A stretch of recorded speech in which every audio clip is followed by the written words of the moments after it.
We have a very special technician here with us. I'm ready for this. I am ready to prove people wrong. You excited? Yeah, I'm excited. I think we can do it. Rebuilding a $6 million Bugatti Chiron Pur Sport is extraordinary. But when the man who helped restore it offered to buy it and was refused, the story took an unexpected turn. What seemed like a disagreement between friends revealed a larger strategy challenging how manufacturers influence repairs, ownership, and resale value. This wasn't simply about money. It was about proving that an independently rebuilt hypercar could retain serious value and potentially reshape the conversation around the right to repair. The unexpected offer.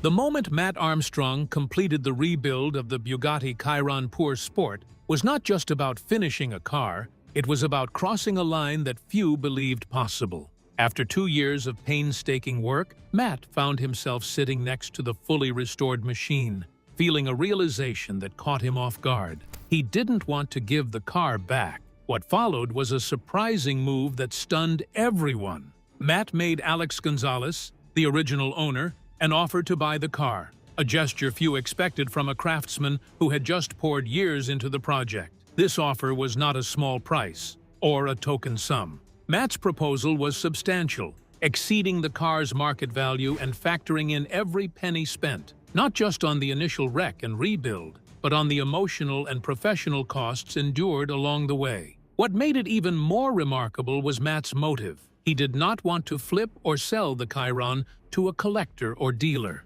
His intention was to own it, to keep the symbol of their journey alive in his personal collection. Alex's response was as surprising as the offer itself. Without hesitation, without countering or negotiating, Alex simply said no. This refusal ignited a firestorm of speculation online, with fans divided into opposing camps. Some believed Matt deserved to keep the car after all he had sacrificed. Others respected Alex's legal rights as owner, insisting money should not interfere with ownership. What seemed like a personal clash quickly escalated into a public debate about loyalty, fairness, and value. However, beneath this drama lay something far more deliberate than a simple disagreement. The real story of that evening was not about a broken friendship or a bitter deal, but a carefully orchestrated moment that would ripple far beyond the walls of that Miami workshop. The offer and refusal became a powerful statement,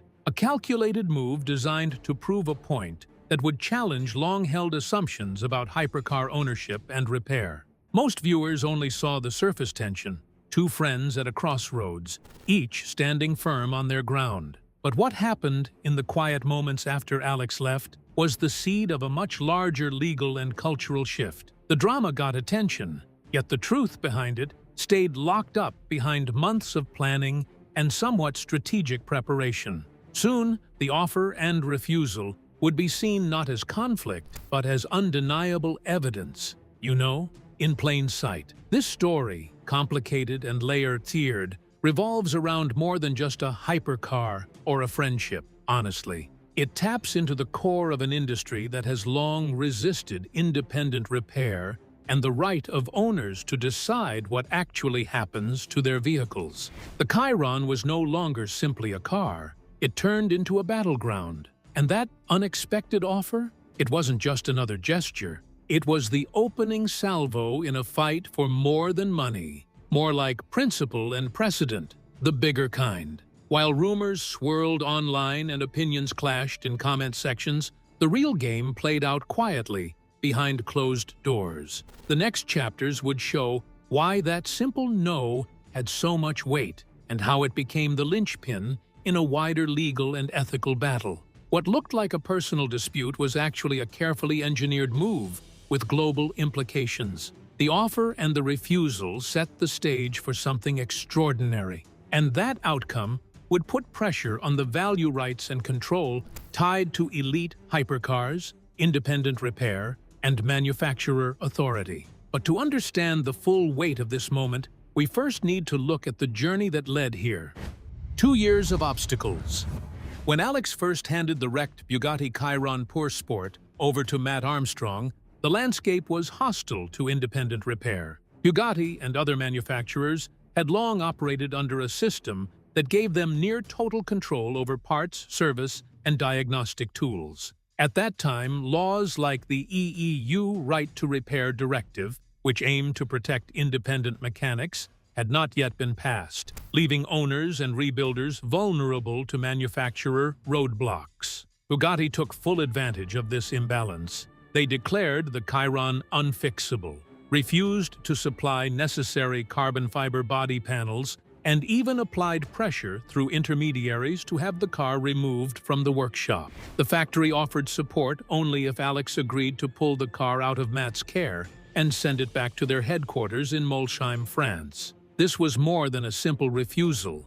It was active obstruction, designed to prevent an independent rebuild. Despite these obstacles, Matt and Alex pushed forward. The rebuilding process transformed a global joke, the damaged car wearing plastic venom panels, into something impeccable. The Mansouri bodywork fit flawlessly, the engine purred quietly, and every diagnostic system reported no errors. But this success was not just mechanical. It was a rebellion against a corporate system that had made repair an exclusive privilege. Their work stretched over 2 years, marked by delays, shortages, and constant battles to source parts and information. Every panel fitted, every bolt tightened, was a victory against a manufacturer's refusal to cooperate. This was not just a restoration, it was a statement. The car became a symbol of resilience, independent skill, and a pushback against industry control. The personal toll was immense. Friendships got tested, reputations pushed, and financial risks swallowed up quietly. The Venom disaster, a prior failed effort involving aftermarket panels, had already nearly sunk the whole project and put strain on trust. Still, through each rough patch, Matt and Alex stayed committed. They just kept taking the heat from people who didn't really understand the stakes, and they moved ahead, dead set on finishing what they started. That persistence gave the Chiron a story way richer than any tidy factory rebuild. It became a physical proof of what independent mechanics could accomplish, even when the manufacturer tried to block them at every turn. Each step forward chipped away at that stubborn myth that only the factory could service and restore cars of this caliber, and it directly challenged the kind of exclusivity Bugatti had guarded so fiercely. But rebuilding was only the first part, honestly. Yes, technical skill showed the car could be repaired safely and beautifully. However, a bigger question kept hanging there. Would this independently rebuilt Chiron actually hold its value? The car's worth wasn't just condition and numbers on paper. It was also tied to that intangible weight of factory certification and documented service history. Bugatti's refusal to cooperate had planted real doubt in the market. That doubt would turn into the center of a bigger fight.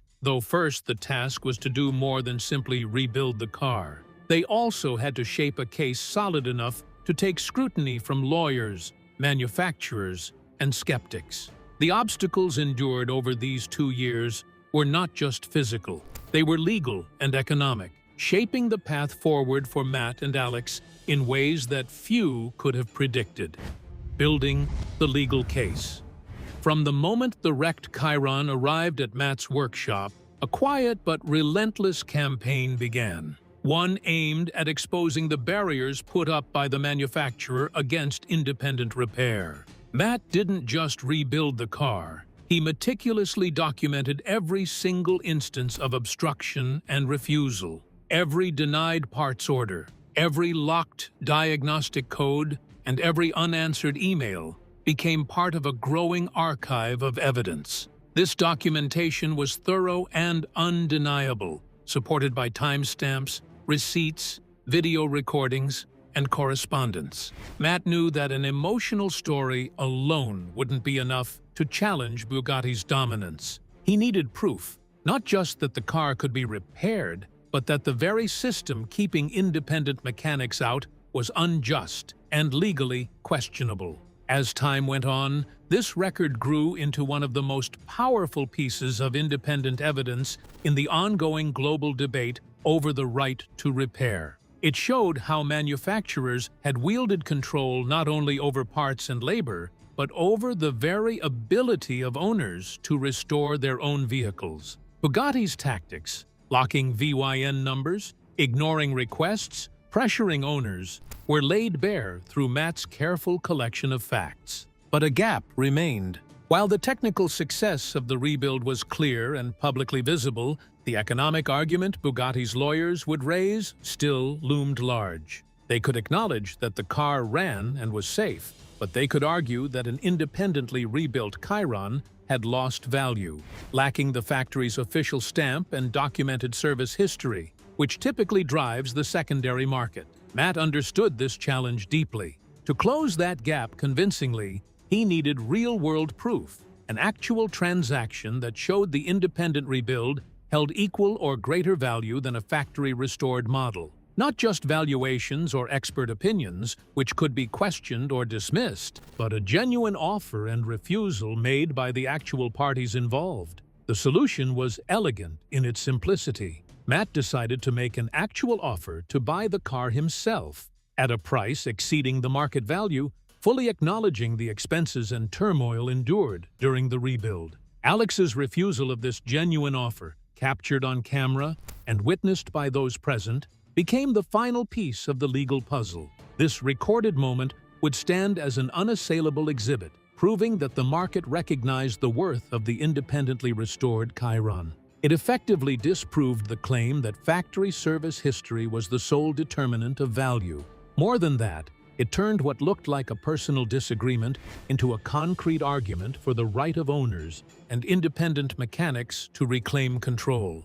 This legal strategy was the culmination of 2 years of work, frustration, and careful planning.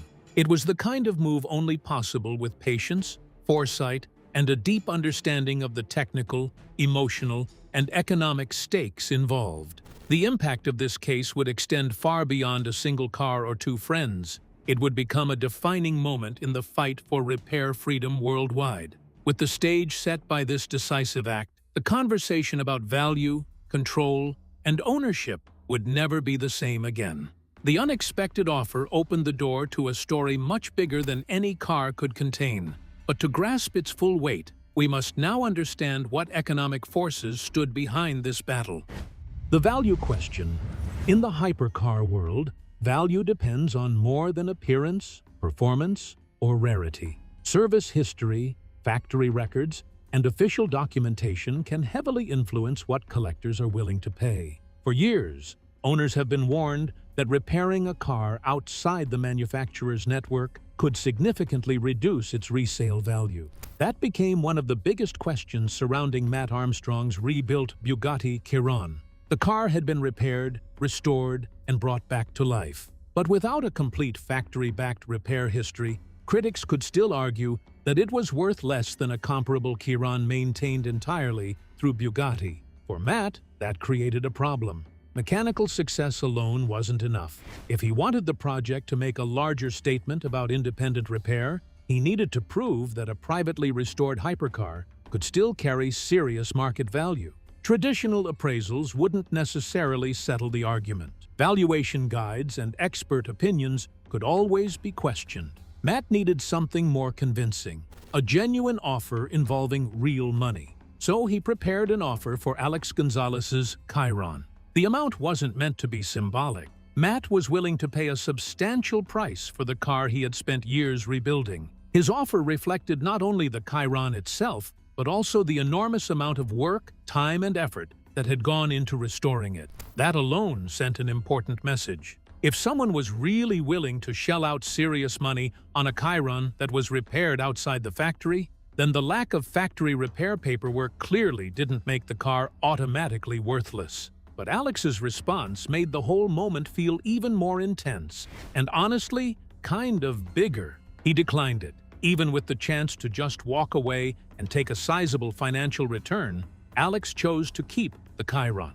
That refusal implied he thought the rebuilt car meant more to him than whatever was sitting on the table. Suddenly, the idea of value became way harder to dismiss. The rebuild already proved that independent technicians can fix an absurdly complicated hypercar. And now the offer showed that once it's done, the finished thing could still pull real financial interest. It didn't erase every lingering worry about service history or future resale value, but it did challenge the assumption that only factory-backed repairs can protect a hypercar's worth. What looked like a simple offer and a clean refusal turned into one of the most important points of the entire project. The Chiron wasn't merely going again, it had value. But Alex's no was more than just a rejection. It was part of something much bigger, a calculated move that turned a personal choice into legal strategy. The brilliant refusal.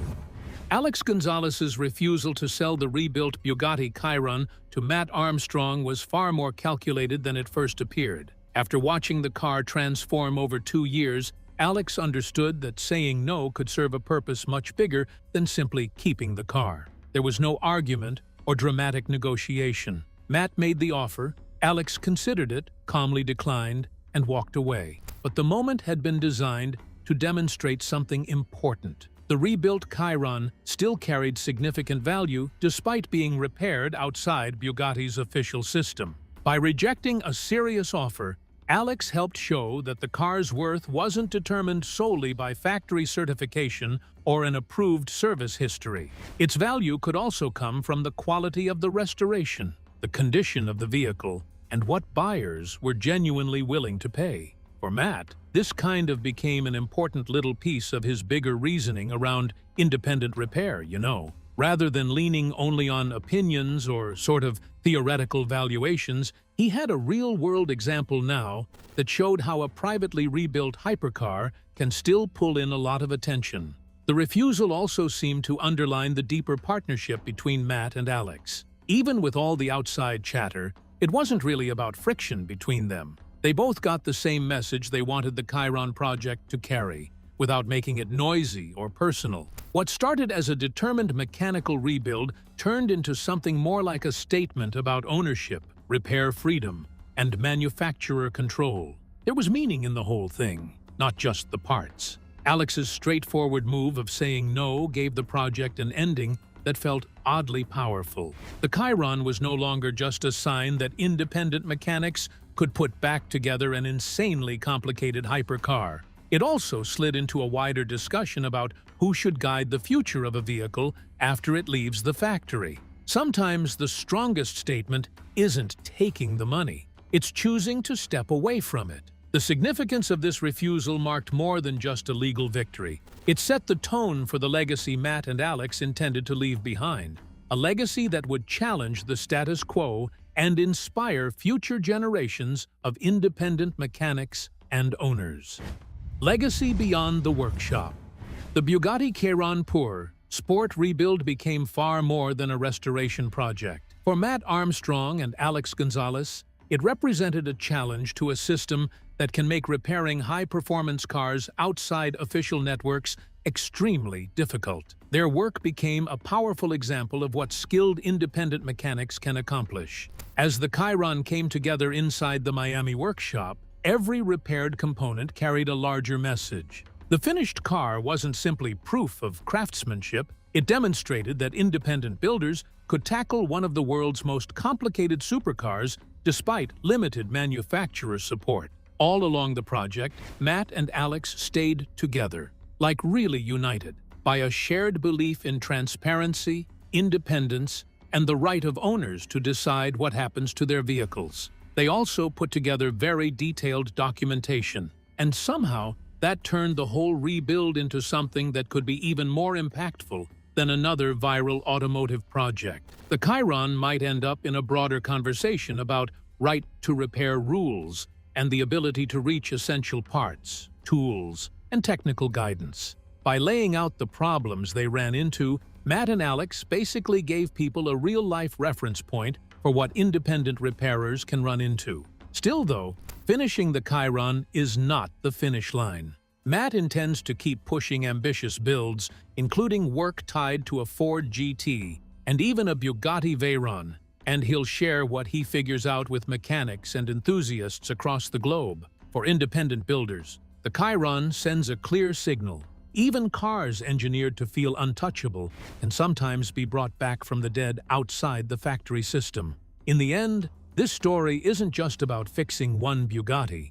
It's about questioning what people assume about ownership, repairing, and control.